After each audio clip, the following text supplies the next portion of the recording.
Kebencian di ubun-ubun, bab 95. Di atas altar yang mewah, pastor sudah bersiap membacakan sumpah janji. Sekarang di hadapan altar Tuhan yang suci, aku akan menanyakan kedua belah pihak pertanyaan yang sama. Mohon dijawab setelah aku selesai. Stephen, apakah kamu bersedia menikah dengan Betty dan setuju menuruti perintah Tuhan, disatukan oleh Tuhan, mencintai, melindungi, menghibur, menghormati dia seperti mencintai dirimu sendiri, di waktu dia sakit atau sehat, kaya atau miskin, sampai akhir hidupmu? 1 menit, 2 menit, 3 menit. Stephen tetap membisu. Suasana mulai menegang. Undangan yang di depan mulai berbisik-bisik. Betty masih tetap berusaha tersenyum, tetapi tangannya mulai basah berkeringat. Di matanya Stephen, sepertinya memandangi Betty, tetapi sesungguhnya pikiran Stephen sedang fokus ke Yuki. Walaupun yang berdiri di hadapan dia itu Betty, tetapi dia hanya melihat Yuki yang keberadaannya jauh di suatu tempat, dan selama-lamanya Betty tidak mungkin bisa mencapai tempat itu. Stephen tidak pernah mencintainya. Yang selalu dia cintai adalah Yuki. Betty tidak pernah menyadari kalau cinta sejati Stephen hanya Yuki saja. Di saat suasana tegang kian dirasakan, Stephen mengucapkan dengan suara sangat lemah, "Aku bersedia." Janji sakral ini diucapkan tanpa perasaan bahagia. Betty menahan emosinya. Paras wajahnya juga kelihatan kaku. Hari pernikahan, setiap wanita tampil paling cantik dan hari terindah dalam hidupnya. Tetapi hari ini dia dapat penghinaan besar dari suaminya. Sikap ragu-ragu waktu ucapan janji di altar adalah penghinaan yang tidak bisa dilupakan. Sesungguhnya Stephen mendambakan menikah dengan Yuki, bukan Betty. Yuki adalah sumber musibah bagi hidup Betty. Yuki, ini nama yang sekarang menjadi duri dalam daging Betty. Tetapi dia terlihat masih tetap tersenyum lebar. Dia mengepalkan tangannya dengan sekuat tenaga, sehingga kuku panjangnya menusuk ke telapak tangan. Sakitnya seolah-olah pisau tertancap di hatinya.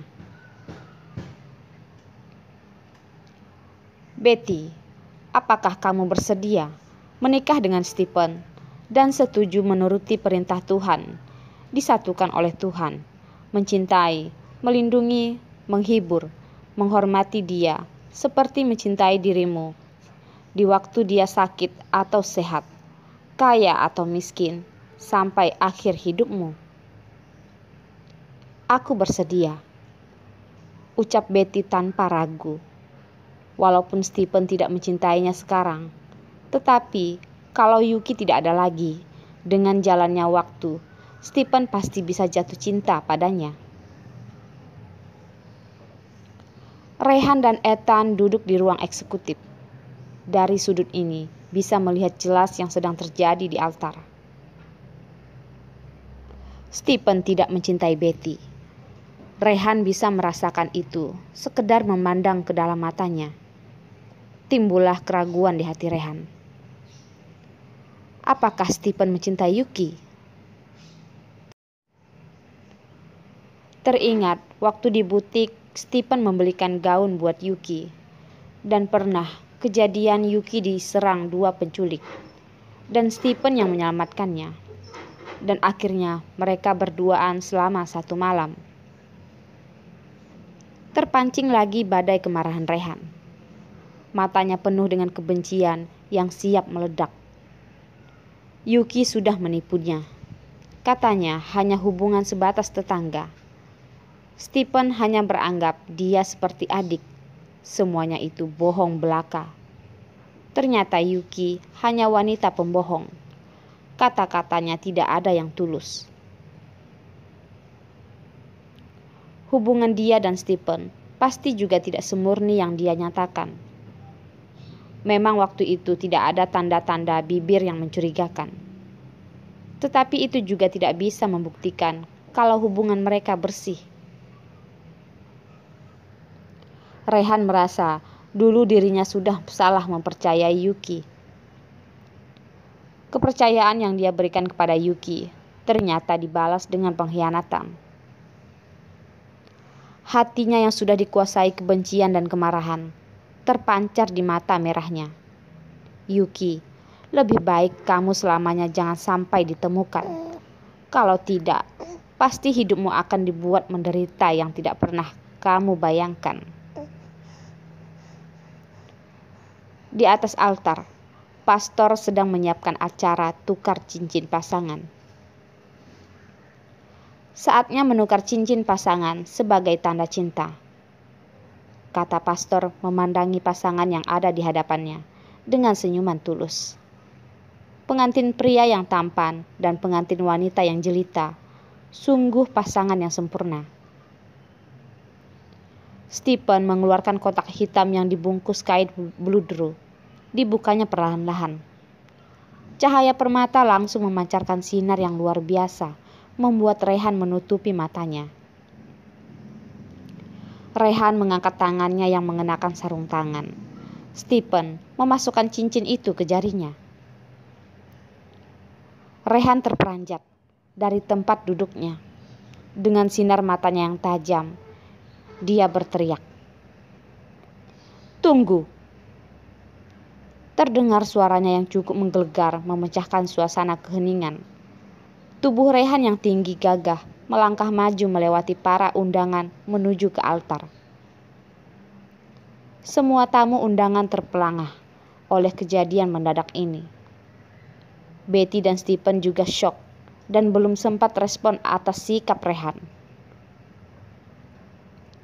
Para wartawan dan paparazi langsung mencium ada peristiwa besar yang bisa menghebohkan.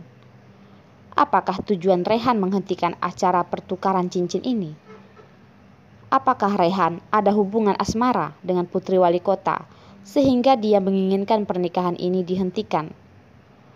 Apakah dengan 1000 pertanyaan di hati masing-masing yang sedang menunggu jawaban?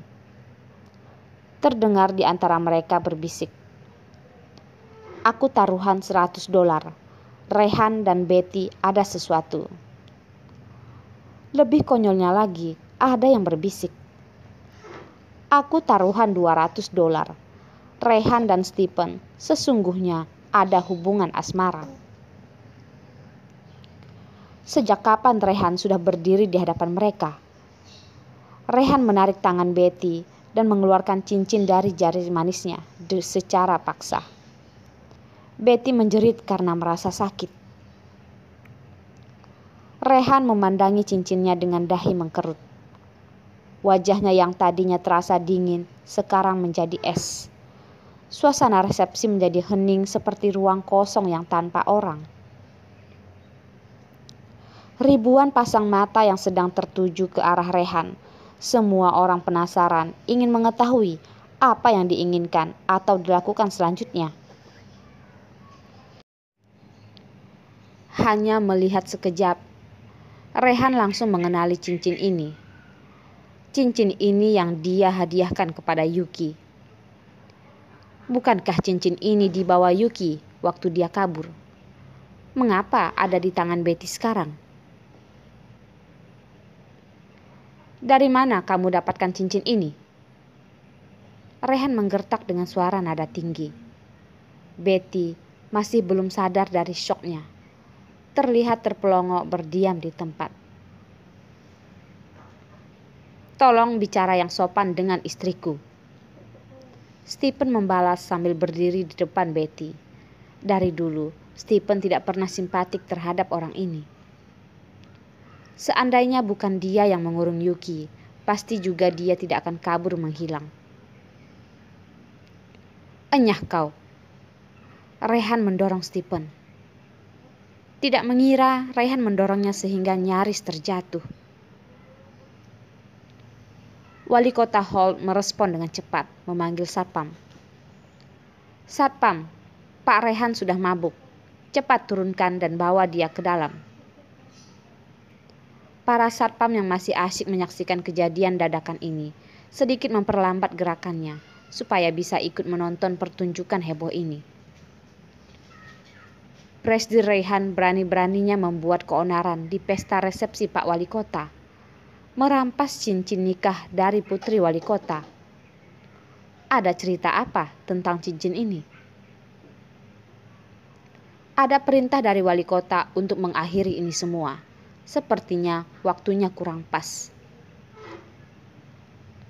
Mendengar perintah wali kota menurunkan Rehan, Ethan bergegas ke altar supaya satpam tidak menarik turun Rehan dengan paksa. Han, hari ini pernikahan Stephen dan Betty. Kamu mau ucapkan selamat tidak perlu sampai ke altar. Ayo, kita turun saja. Rehan sama sekali tidak peduli teguran Ethan. Dia menatap tajam ke arah Stephen. Cincin ini aku hadiahkan kepada teman wanitaku. Mengapa bisa ada di kamu? Jawab. Stephen mendengar teman wanitanya langsung mengetahui kalau itu pasti Yuki. Jadi cincin ini milik Yuki? Stephen lupa dengan keonaran yang Rehan perbuat. Buru-buru dia bertanya. Teman wanita yang kamu maksud, bukankah itu Yuki? Rehan mengangguk-angguk. Nadanya masih dingin. Bagaimana kamu dapatkan cincin ini? Di mana Yuki? Apa yang telah kamu perbuat padanya? Rehan mendapat firasat buruk. Yuki tidak mungkin memberikan Stephen cincin ini sebagai kado pernikahan. Lalu apa yang sudah terjadi padanya sehingga cincin ini bisa jatuh ke tangan orang lain? Apakah terjadi sesuatu yang buruk pada Yuki? Memikirkan kemungkinan ini membuat ketegangannya kian bertambah. Rehan menarik baju Stephen dan mereka bertatapan. Yang satu kelihatan terkejut dan yang satu kelihatan tegang. Satpam-satpam terpana di tempat menyaksikan keseruan ini. Terjadi di tengah-tengah berlangsungnya pesta pernikahan orang-orang terpandang. Ini pasti akan menjadi berita terpanas sepanjang tahun ini. Suara batuk wali kota mengingatkan tugas mereka. Bergegaslah mereka berusaha memisahkan Rehan dan Stephen. Rehan memberikan mereka siku dan tinju. Langsung tergeletak satpam-satpam karena kesakitan. Kemarahan Pak Wali Kota meledak. Siapa dia? Berani mengacaukan resepsi pernikahan putri kesayangannya. Sambil beranjak dari tempat duduk, sambil menunjuk Rehan. Kamu kira siapa kamu? Berani membuat keributan di pesta pernikahan putriku? Keluar kamu, kalau tidak bisa bersikap sopan. Ethan melihat Pak Wali Kota naik pitam. Buru-buru dia mendekati Pak Wali Kota dan berkata, Pak Wali Kota, jangan cepat emosi dulu. Pasti ada kesalahpahaman yang terjadi dalam kejadian ini. Nanti dibicarakan semuanya akan menjadi jelas. Betty melihat resepsinya menjadi kacau semua. Badannya gemetaran karena menahan emosi. Cincin yang dia dapati di antara ratusan perhiasan. Mengapa menjadi punya Yuki? Kebenciannya kepada Yuki sungguh tidak terbendung lagi. Rehan, kamu jangan keterlaluan. Cincin ini aku beli dengan harga $500. Yang jual bukan Yuki,